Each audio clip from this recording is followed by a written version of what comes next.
आप जानते ही हैं, मैं ज्यादा समय नहीं लूंगा, आप इतनी देर से गर्मी में इंतजार कर रहे हैं इतनी भारी संख्या में। तो 15 साल से पिताजी आपके बीच में निरंतर सेवा में रहे हैं।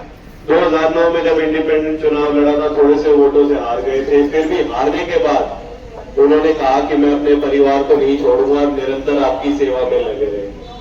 जैसे ही आपने वोट देकर उनको शक्ति दी, उनको कृषि विभाग दिया गया, उसका दायित्व निभाते हुए उन्होंने चाहे मंडियों को सुचारू रूप से कार्य करवाना हो, चाहे मनोहर लाल जी के आशीर्वाद से, गंगा जी के साथ से तो नहरों में पानी लाना हो, आप सब जानते हैं कि कितनी मेहनत पिताजी आपके बीच में करते रहे हैं। अब आपने देखना है कि आपकी दी हुई शक्ति, आपकी दी हुई कलम आप संभाले रखेंगे, उसको मजबूती से आगे कायम रखेंगे, या फिर वो पुराने दिन जब पानी नहीं होता था, बिजली नहीं होती थी, नहरें सूखी रहती थी, आपको वो दिन ठीक लगते हैं। तो उसी के लिए 25 तारीख के लिए मोदी जी को पुनः प्रधानमंत्री बनाने के लिए मैं आपसे हाथ जोड़कर निवेदन करता हूं कि एक एक वोट की शक्ति आप कमल के निशान पर वोट लगाकर हमारे यहाँ के सांसद धर्मवीर जी को वोट देकर विजयी बनाए।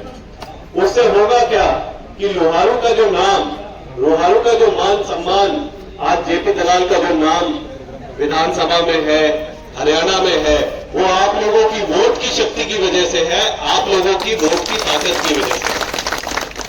हमारे यहां पर बीच में आए डिप्टी स्पीकर रणवीर गंगा जी का पॉलिटिकल करियर 30 साल से ऊपर है। उन्होंने पंथ से शुरुआत कर आज हरियाणा विधानसभा में डिप्टी स्पीकर है, हमारे नलवा से विधायक है।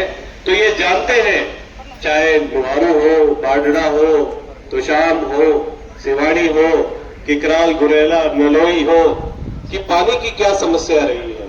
हमारे मुख्यमंत्री जी ये चाहते हैं कि यहाँ के खेत फसलों से लहलहाए। उसके लिए समय जरूर लग सकता है क्योंकि व्यवस्था पुरानी थी। पहले तो जो मौजूदा नहर थी उनको दोबारा निर्माण करवाया, यहाँ गुरेरा के पास 40-40 फुट गड्ढा खोद के खाड़े बनाए। तो ये शुरुआत है। अब आपने देखना है कि कोई तो ये कह रहे हैं कि मुझे एमपी बना दो, विधायक बना दो ताकि हमारी ताकत मजबूत हो, और यहाँ भारतीय जनता पार्टी कह रही है कि आप लोग खुशहाल हो। तो मैं ज्यादा समय नहीं लूंगा। 23 तारीख को प्रधानमंत्री जी की मोदी है पाली जाटान में, महेंद्रगढ़ में। आप सबसे निवेदन है कि लोहारू में से ज्यादा उसमें भाग लिया जाए, गाड़ियों की व्यवस्था की जाएगी। आप जाएं और हरियाणा के चुनाव प्रचार के आखिरी चरण में मोदी जी हमारे भिवानी लोकसभा, महेंद्रगढ़ लोकसभा में आ रहे हैं, तो आप जरूर उसमें जाके सुने और आगामी चुनाव में किसी के बहकावे में ना आए। कमल के निशान से, चाहे अखंड भारत कश्मीर का मुद्दा हो, चाहे राम मंदिर का मुद्दा। किकराल गांव तो बैकवर्ड बाहुल गांव। मैं विशेष तौर से कहना चाहूंगा कि अगर बैकवर्ड क्लास को किसने सबसे ज्यादा सम्मान देने का काम किया तो भारतीय जनता पार्टी ने देने का काम किया। चाहे रिजर्वेशन की बात हो पंचायतों के अंदर, PCA को जो है आज रिजर्वेशन दी, ये ठीक है। उर्ली साइड तो अब जो है बढ़ जाते हैं कुछ भिवानी के अंदर, हिसार, सिरसा, फतेहाबाद तो, लेकिन आप अगर इधर चले जाओ, झज्जर, रोहतक, सोनीपत, फरीदाबाद, गुड़गांव, कैथल, यमुनानगर, तो कोई तो है सरपंच बन पाया था। भारतीय जनता पार्टी ने PCA के लिए 8% का प्रावधान किया। पंचायतों के अंदर हर ब्लॉक के अंदर PCA के सरपंच भी बनते हैं, ब्लॉक समिति मेंबर भी बनते हैं और जिला परिषद के मेंबर भी बनते हैं। पिछले दिनों मैं महम गया, एक साथी मिराज भी सामने है, पहले चुनाव लड़ा था लोकल से, हमारा साथी है, उसके साथ ही थी। एक आया चाहते थे राम राम जी, राम राम, धन्यवाद आपकी वजह से सरपंच बन गया, तो मेरी वजह से क्यों बन गया, गाँव वाला नोट दिए होंगे। बंदना जी फरमाना गाँव है और कभी हमने जो है कोई फार्म ही नहीं भरा, नाई जाति से हूँ और मैं सरपंच बना। फरमाना गाँव का है, नाई जाति से सरपंच है, बड़ा गाँव है, बहुत बड़ा गाँव है, जाटों का गाँव है, बड़ा गाँव। तो इस तरीके की व्यवस्था ताकि सबको सम्मान मिले, ये व्यवस्था करने का काम भी भारतीय जनता पार्टी ने किया।